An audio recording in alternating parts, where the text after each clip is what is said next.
Hello friends, welcome to my YouTube channel. हमेशा की तरह यूजफुल टिप्स के साथ आज की वीडियो शुरू करते हैं अपनी पहली टिप से। दोस्तों, मोबाइल का इस्तेमाल तो हम सब करते हैं, लेकिन कई बार क्या होता है कि मोबाइल पे हमें कुछ वीडियो या हमें मूवी देखनी होती है तो हमें मोबाइल स्टैंड की जरूरत होती है। तो हम क्या करते हैं, उसको मार्केट से महंगे दामों पर खरीद के लेकर आते हैं। तो जो आज मैं आपके साथ ट्रिक शेयर करने वाली हूँ, उसके लिए आपको कोई भी मोबाइल स्टैंड खरीदने की जरूरत नहीं पड़ेगी और घर के जुगाड़ से ही आप अपने मोबाइल में वीडियो को एंजॉय कर पाएंगे। तो उसके लिए आपने क्या करना है, आपने लेना है स्पेक्स, जो कि हम अक्सर वियर करते हैं। तो आपने क्या करना है, स्पेक्स को आपने इस तरीके से फोल्ड कर देना है और फोल्ड करने के बाद आपने रखना है उसको इस तरीके से उल्टा। ये देखिए, जैसे कि मैंने इसको रख दिया है। और उसके बाद हम क्या करेंगे, उसके बाद हम रख देंगे अपने फोन को इसके ऊपर। अब आप देख सकते हैं ये हमारा कितना बढ़िया मोबाइल स्टैंड बनकर तैयार हो गया। अब आप इसके ऊपर कुछ भी अपनी मूवी या वीडियो जो भी देखना चाहते हैं बड़ी आसानी से देख के एंजॉय कर सकते हैं।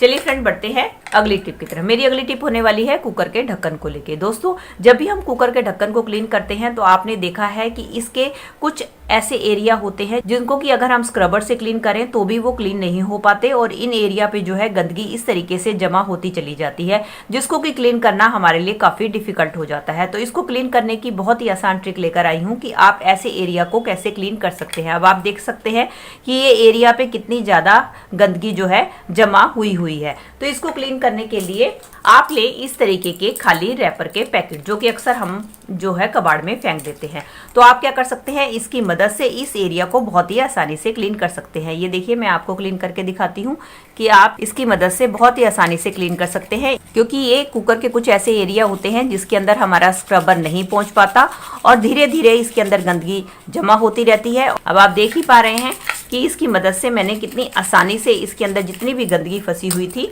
उसको क्लीन कर लिया है। अब आप देख ही सकते हैं कि मेरा कुकर कितनी अच्छी तरीके से क्लीन हो चुका है।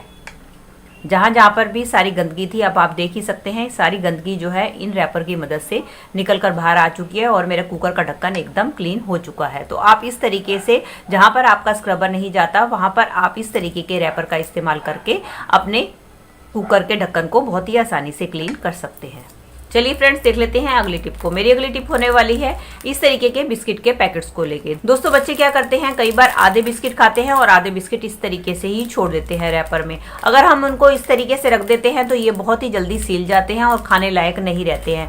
तो हम इनको किस तरीके से पैक करके रखें ताकि ये सीले भी नहीं, तो उसके लिए आप क्या कर सकते हैं, आप ले सकते हैं इस तरीके के जिपलॉक के पाउच, जो कि अक्सर हम जब मार्केट से कुछ ड्राई फ्रूट्स या सामान लेकर आते हैं उनके साथ आते हैं। तो आप क्या कर सकते हैं, इन बचे हुए जो बिस्किट्स के पैकेट है इनको आप इस तरीके से, ये जो पाउच होते हैं इनके अंदर डालकर रख सकते हैं। ऐसा करने से क्या होगा, एक तो आपके इन बेकार पाउचेस का इस्तेमाल हो जाएगा और दूसरा जो है आपके बिस्किट बिल्कुल भी नहीं सिलेंगे। जब आप नेक्स्ट टाइम यूज करेंगे तो आपको ये बिल्कुल फ्रेश मिलेंगे।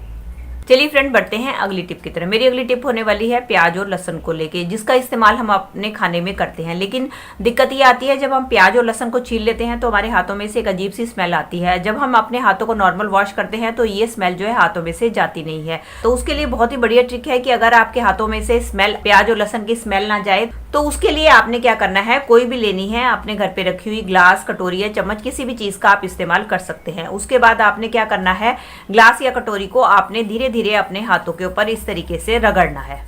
इस तरीके से जब आप अपने हाथों पे ग्लास या चम्मच को रगड़ेंगे तो आपके हाथों में से आप देखेंगे कि स्मेल एकदम गायब हो जाएगी। चलिए फ्रेंड, बढ़ते हैं अगली टिप की तरफ। मेरी अगली टिप होने वाली है सेफ्टी पिन को लेके। दोस्त, सेफ्टी पिन का इस्तेमाल तो हम अपने कपड़ों में करते ही हैं, लेकिन अगर हम कपड़ों में अपनी मैचिंग की सेफ्टी पिन का यूज करें तो वो दिखने में ज्यादा खूबसूरत लगती है। तो हम अपनी इस प्लेन सेफ्टी पिन को किस तरीके से कलर्ड बना सकते हैं, उसके लिए बहुत ही बढ़िया ट्रिक शेयर करने वाली हूँ। उसके लिए आप क्या करें, उसके लिए आप ले मैचिंग की नेल पेंट। जिस भी ड्रेस की आपको सेफ्टी पिन चाहिए उसकी मैचिंग की आप ले लें नेल पेंट, और नेल पेंट से आप अपने सेफ्टी पिन को आप पेंट कर लें। लेकिन दिक्कत ये आती है कि जब हम इसको पेंट करने लगते हैं तो एक तो नेल पेंट हमारे हाथों पे लग जाता है और दूसरा क्या होता है, एक ही टाइम पे हम एक ही सेफ्टी पिन को पेंट कर पाते हैं। लेकिन जो मैं आपके साथ ट्रिक शेयर करने वाली हूँ उसकी मदद से आप एक ही टाइम पे ढेर सारी सेफ्टी पिन को आप नेल पेंट कर पाएंगे। उसके लिए आपने क्या करना है, उसके लिए आपने लेना है एक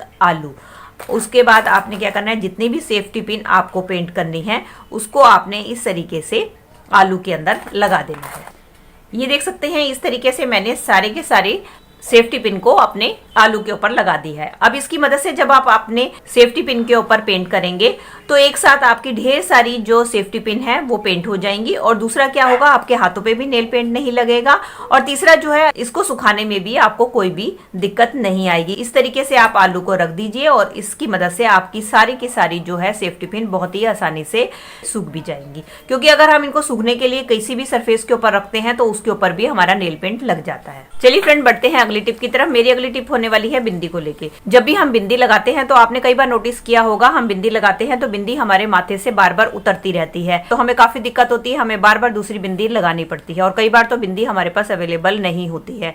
तो उसके लिए बहुत ही बढ़िया ट्रिक है कि आपने क्या करना है, जब भी आपके साथ ऐसी दिक्कत हो तो आप क्या करें, बिंदी के पत्ते को कुछ देर के लिए आपने अपनी बिंदी को रख देना है फ्रिज में, और उसके बाद जब आप बिंदी लगाएंगी ये तो आप देखेंगे कि आपकी बिंदी बिल्कुल भी नहीं उतरेगी, क्योंकि फ्रिज में रखने से ये फायदा होता है कि इसकी बिंदी की जो गम है बिल्कुल फिक्स हो जाती है, और नेक्स्ट टाइम जब आप इसको लगाते हैं तो ये बिल्कुल भी आपके माथे से नहीं उतरती। तो दोस्तों ये थी मेरी आज की वीडियो। आई होप आपके लिए यूजफुल रही होगी। दोस्तों इनमें से कोई भी टिप आपके लिए अगर हेल्पफुल रही है तो प्लीज इसे एक लाइक दीजिएगा, और मेरे से जुड़े रहने के लिए मेरे चैनल को भी बेल आइकन के साथ सब्सक्राइब कर लीजिएगा। मिलती हूँ नई वीडियो के साथ। Till then take care and bye bye.